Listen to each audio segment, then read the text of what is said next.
I have never visited a bona fide ghost town on my channel before, but that changes today. We are going to the former small community of Moonville, Ohio.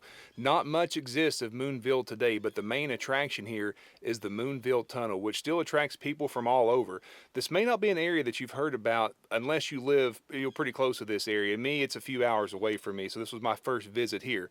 So, really, there is not much left of Moonville. A couple of maybe electrical poles, but the tunnel.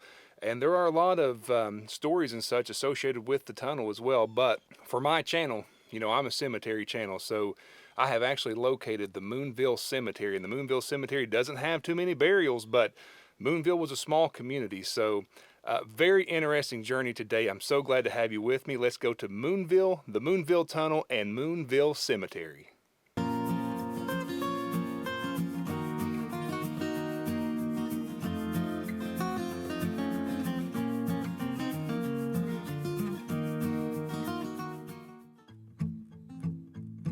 Moonville, Ohio is the very definition of ghost town. No residents, no business, nobody other than curious visitors who wish to visit the mystique of the Moonville Tunnel. Located in what is now present-day Vinton County, Ohio, Moonville is home to the long-abandoned Moonville Tunnel. The reason that the tunnel exists to begin with is an interesting story itself. A man named Samuel Coe owned the piece of property that is now home to the Moonville Tunnel. He made a deal with William Cutler, owner of the Marietta and Cincinnati Railroad, to allow him to haul coal and clay off of his property. This saved the railroad a lot of money because it allowed trains to get to Cincinnati a lot quicker, and it allowed Mr. Coe's land resources to be of benefit to him with his assets easily transportable. Although Mr. Coe's deal with the railroad effectively created Moonville, it is believed that the town was named after local store owner Mr. Moon. For the most part, Moonville was made up of miners, but at the end of the 1800s had approximately 100 residents. In the early 1900s, the community dwindled, as did the coal. In 1947, the final residents left Moonville, officially making it a ghost town. And speaking of ghosts. Now, as my subscribers know, I am not a paranormal channel. I'm simply here for the history. But there are a number of ghost stories and legends from Moonville, and I have got to mention just a couple of those while we are here. There are two that I'm going to briefly mention. Perhaps the most well-known is the miner or railroad worker who was struck by a train in the Moonville Tunnel in the 1920s. Now, it is said that people have witnessed apparitions of someone waving a red lantern, signaling the train to stop.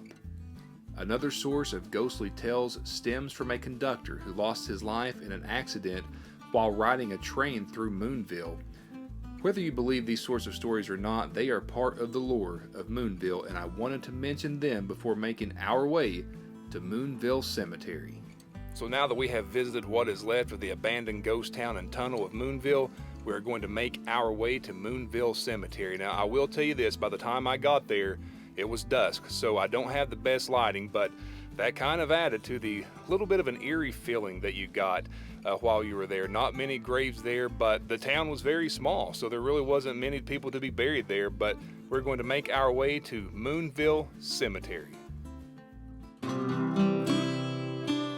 And here we are at Moonville Cemetery, and this particular cemetery wasn't really that easy to find. It was on top of a hill, and we managed to find it, and once you get up there, there is a clearing, and this cemetery is here. But this particular cemetery, it is the definition of a ghost town cemetery. There has not been a new burial in here since 1914, so you're talking well over 100 years old just since the last burial took place here. And I mentioned before basically the way that the town came to be was from Samuel Coe. And you will see the Coe surname on a few of the stones in here, so I'm sure it's some of his descendants. And the word is that he is actually buried in this cemetery as well in an unmarked grave. And I believe that there are around, this is give or take a few on this, there's around 13 known burials in the cemetery, but there's probably even more unmarked graves in here as well. I thought this was neat, and this does show, and this kind of amazes me that there are visitors that still come here, and the folks buried in this cemetery will never know just how much of a journey that people will make simply because they were part of this Moonville ghost town. Otherwise, probably not too many visitors, but simply because they are associated with the Moonville Tunnel and the Moonville ghost town, there are visitors here. So I definitely saw signs of other people making visits. I looked up as much as I could on this, and there's really not too much out there to find. I mean, it's just, when there's a ghost town and a town that, there's no more citizens, no one to take care of records or anything like that, it just becomes lost to time, which adds to the allure. You'll see here are some of the co-surnames. And, if you look right here, here's another stone, Wellington Co.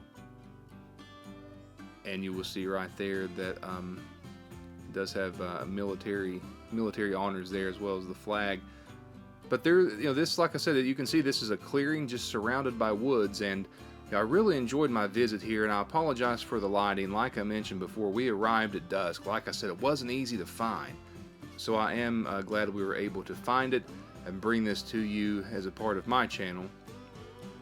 The story in and of itself is a great story, but I'm a cemetery channel, so I wanted to find the cemetery that some of the townspeople were buried in. Now, as I mentioned, around 100 people at the peak in Moonville, so I would say there are more unmarked graves here, probably than marked graves, just to be perfectly honest about it.